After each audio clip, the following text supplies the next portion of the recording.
K M Mani അഴിമതിക്കാരനാണോ എന്ന ചോദ്യത്തിന് CPM-ന്റെ നേരിട്ടുള്ള ഉത്തരം എന്താണ്? ഉത്തരം പറ. രണ്ട് മലയാള മാധ്യമങ്ങൾ, ദൃശ്യമാധ്യമങ്ങൾ, ഒന്ന് മലയാള മനോരമ, മറ്റൊന്ന് മാതൃഭൂമി. ഈ പുഷ്പങ്ങളെല്ലാം ഇവിടെ കൃഷി ചെയ്യുന്നതാണെങ്കിൽ നല്ല രസമുണ്ട്. ഞാൻ ചോദിച്ചതിന് മറുപടി കിട്ടിയില്ല. കെ എം മാണി അഴിമതിക്കാരനാണോ? ഞാൻ അതിന്റെ ഉത്തരം കൃത്യമായി നേരിട്ട് തന്നെ പറയും. പക്ഷെ നിങ്ങളെ രക്ഷപ്പെടുത്താൻ എനിക്ക് ഉദ്ദേശമില്ല. ഞാൻ നിങ്ങൾക്കെതിരായ വിയോജിപ്പ് കൂടി പറയണ്ടേ ഇവിടെ? ഞാൻ പറഞ്ഞെന്താ, മരണപ്പെട്ടു പോയ ഒരാള്, അദ്ദേഹത്തിന്റെ പേര് വീണ്ടും വലിച്ചഴയ്ക്കുന്ന ക്രൂരമായൊരു വിനോദം. അറിയാത്തൊരു കാര്യം പറഞ്ഞുവെന്ന് തെറ്റിദ്ധാരണജനകമായ വാർത്ത കൊടുക്കുന്നത് അത്യന്തം അപലപനീയമാണ്. താങ്കൾ ചോദിച്ചു കെ എം മാണി അഴിമതിക്കാരനാണെന്ന അഭിപ്രായം ഇടതു മുന്നണിക്കുണ്ടോ? ഉത്തരമില്ല. കെ എം മാണി അഴിമതിക്കാരനല്ല. കാരണം എന്ന് ഉത്തരം ഇല്ല. അതെ, കെ എം മാണി അഴിമതിക്കാരനല്ല. അതിന് നിങ്ങൾ അങ്ങനെ ഒരു വർത്താനം അല്ലല്ല, നിങ്ങൾ എന്തോ മനസ്സിൽ വെച്ച് പറയാണല്ലോ. അങ്ങനെയാണെങ്കിൽ ശ്രീ റഹീം, കേരളത്തിലെ ജനങ്ങളോട് ശ്രീ കെ എം മാണി എന്ന മൺമറഞ്ഞു പോയ വ്യക്തിയോടുള്ള ആദരവ് മുൻനിർത്തി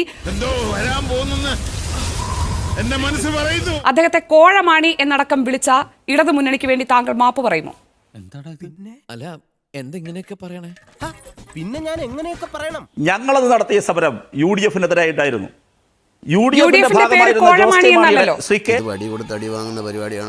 താങ്കൾ പറഞ്ഞു ഇത് കെ എം മാണിക്കെതിരായ പ്രതിഷേധമായിരുന്നില്ല, UDF-നെതിരായ പ്രതിഷേധമായിരുന്നു എന്ന്. അതൊന്ന് വിശദീകരിക്കാമോ? ഞാൻ പറഞ്ഞുതരാം. അന്നത്തെ UDF ആകെ അഴിമതിയായിരുന്നുവെന്ന് താങ്കൾ ഉൾപ്പെടെ താങ്കളുടെ പ്രതിവാര പരിപാടിയിൽ എന്ന് പറഞ്ഞിട്ടുണ്ട്. ഞാൻ അങ്ങനെ വ്യക്തിപരമായി പറയുകയല്ല.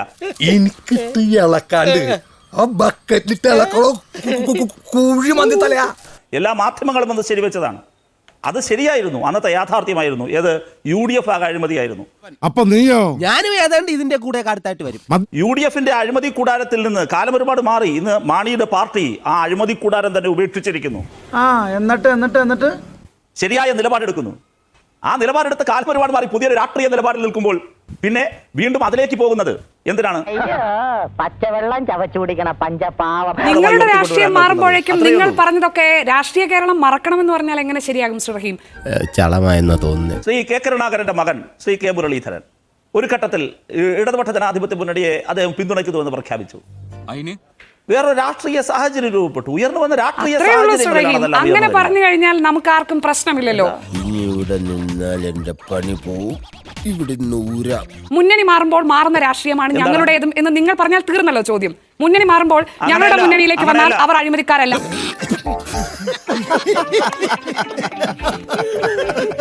ഞങ്ങളുടെ മുന്നണിയിലേക്ക് വന്നാൽ കെ കരുണാകരനെതിരെ ഞങ്ങൾക്ക് രാഷ്ട്രീയ ആരോപണമില്ല. അതാണ് ഞങ്ങളുടെ രാഷ്ട്രീയം എന്ന് പറഞ്ഞാൽ പിന്നെ നമുക്ക് ചോദ്യമില്ലല്ലോ. സമാധാനമായ പണ്ടും നിന്നെ എന്തെങ്കിലും ഒരു കാര്യത്തിന് കൂട്ടിയിട്ടുണ്ടോ? ഇരണക്കേട് അച്ചിട്ടോ?